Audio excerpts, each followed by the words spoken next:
In this video, I will show you how to speed up a video in CapCut PC. Let's get started.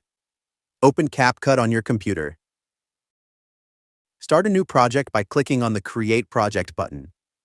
Import your video by either clicking Import or dragging and dropping the video file into the designated area. Once imported, drag the video onto the timeline at the bottom of the screen. If you want to speed up only a specific segment of the video, select the desired starting point and split it. Now select your end position and split it. Select the video clip on the timeline. This will open an editing panel on the right side of the screen. Go to the top right corner of the panel and click on Speed. Now use the slider to increase the clip speed. After adjusting the speed, play back your video to see how it looks.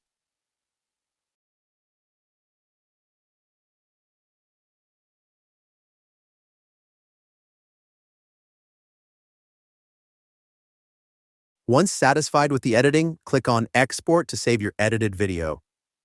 By following these steps, you can effectively speed up videos on CapCut PC. Feel free to reach out if you encounter any issues during the process. If this video helps you out, please leave a like and subscribe. Comment below if you have any questions. If you need further assistance, consider hiring a professional using the link in this video below.